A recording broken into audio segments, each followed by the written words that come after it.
کہ آپ کا جو ہے، اور اسلام بھی یہی ہے کہ فطرت دین ہے، یعنی افراط و تفرید کے درمیان نہ ہی بہت آپ کے چہرے پر ہر ٹائم 12 بجے ہو کہ کوئی آپ کے نزدیک ہی نہ آئے، کوئی بات پوچھنے سے بھی ڈرنے، کوئی اگر آپ استاد ہیں تو آپ کا شاگرد آپ سے کوئی سوال کرنے سے بھی ڈرے، ایسا بھی نہ ہو۔ اسی لیے ابن خلدون نے جو مقدمہ میں جو اساتذہ کو نصیحتیں کی ہیں، ان میں سے ایک بہت انہوں نے نصیحت یہ کی ہے، انہوں نے کہا کہ جی طالب علم کو آپ بالکل بھی اپنے سے اتنا ڈر اس کو نہ دے کہ وہ بیچارہ آپ سے کوئی سوال ہی نہ پوچھ سکے۔ جب وہ آپ سے سوال ہی نہیں پوچھ سکے گا تو وہ بیچارہ نئی چیزیں کہاں سے سیکھے گا؟ تو اس لیے ابن خلدون نے اس اپنے دور میں 1377 میں جب وہ یہ ابن خلدون مقدمہ لکھ رہے تھے تو انہوں نے اس ٹائم کہا تھا کہ اگر ایسا کرنے سے طلباء کی ذہنی صلاحیت ختم ہو جائے گی۔ تو ہمیں بھی یہ چاہیے کہ جو جس شعبے میں بھی ہیں کہ بالکل اتنے میٹھے بھی نہ ہوں اور اتنے جو کڑوے بھی نہ، بلکہ افراط و تفرید کے درمیان رہیں۔ قرآن پاک میں ناظرین اللہ رب العزت نے ارشاد فرمایا ہے کہ ان اللہ لا یہدی من ہوا مسرف کذاب، کہ اللہ تعالیٰ ایسے شخص کو ہدایت نہیں دیتا جو اسراف کرنے والا ہو، حد سے بڑھنے والا ہو، اور کذاب یعنی جھوٹا ہو۔ تو اگر ہم ہدایت کے لیے دعا مانگتے ہیں، نماز پڑھتے ہیں، ہر نماز کے اندر ہم ہر رکعت کے اندر یہ عرض کرتے ہیں کہ باری تعالیٰ اہدنا الصراط المستقیم، کہ ہمیں سیدھے راستے پر چلا، تو خالق کائنات نے یہ واضح بتا دیا ہے کہ اس شخص کو ذرا بھی ہدایت نہیں مل سکتی کہ جو جھوٹا ہوگا۔ تو ہم یہ پریشان ہوتے ہیں کہ ہماری زندگی کے اندر پریشانیاں کیوں ہیں، ہماری زندگی کے اندر تنگیاں کیوں ہیں، ہماری زندگی کے اندر ٹینشنز کیوں ہیں، ہمیں ہدایت کیوں نہیں مل رہی؟ تو اس کی وجہ یہ ہے کہ ہم نے ہدایت کو جو ہے وہ اپنانے کے جو رستے ہیں اس کی طرف ہم نے سفر ہی نہیں شروع کیا، ہم نے وہ چیزیں چھوڑی نہیں ہیں کہ جن کی وجہ سے ہمیں ہدایت ملے گی۔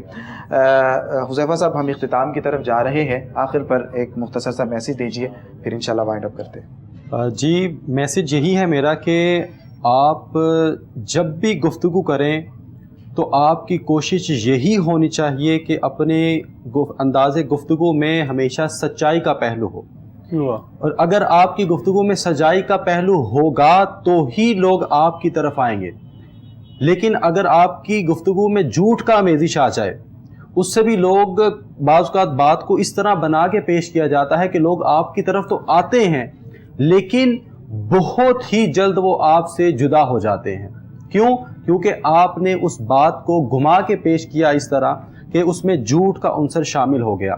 اور اس میں ایک چھوٹا سا میسج یہ بھی ہے کہ ہم میمز بناتے ہیں دوسروں کا مزاح اڑانے کے لیے، جو جھوٹ پر مبنی ہوتی ہے، پس پشت بات کو کاٹ کے تھوڑا سا حصہ لگا دینا، یعنی جو کہ بہت ہی خلاف شرع ہے۔ یہ جتنی بھی چیزیں ہیں فی نفسی، یہ سب کی سب غلط ہیں۔ ناظرین، ہمیں بھی پتہ ہوتا ہے کہ ہم غلط کر رہے ہیں، تو جب ہمیں پتہ ہے کہ ہم غلط کر رہے ہیں تو پھر ہم نے غلطی کی طرف کیوں جانا ہے، جبکہ ہمارے پاس اچھے کام کرنے کے بہت سارے مواقع بھی موجود ہیں۔ بار بار تاکید بھی کی گئی ہے کہ اچھے کاموں کی طرف بڑھیں، اور ہمیں اگر ویسے ہم یہ سارے کام کرتے ہیں اور پھر ہم چاہتے ہیں کہ ہماری تعریف ہو، ہم معاشرے کے اندر اچھے انسان گننے جائیں، تو یہ کیسے ممکن ہے کہ جب ہم اچھے کام نہیں کریں گے اور ہمیں اچھا سمجھا جائے گا؟ تو اگر کوئی شخص یہ چاہتا ہے کہ اچھا سمجھا جائے اسے معاشرے کے اندر یا اللہ کی بارگاہ میں اس کا کوئی مقام ہو، تو اس کے لیے اسے چاہیے کہ وہ اچھے کاموں کا انتخاب کرے اور جھوٹ جیسی بیماریوں کو چھوڑ کر سچ کی طرف جائے۔ علماء کرام، آپ تشریف لائے، آپ سب کا میں صمیم قلب سے شکریہ ادا کرتا ہوں۔ آپ تینوں نے بڑی خوبصورت گفتگو فرمائی، اللہ رب العزت آپ کے علم میں برکتیں عطا فرمائے۔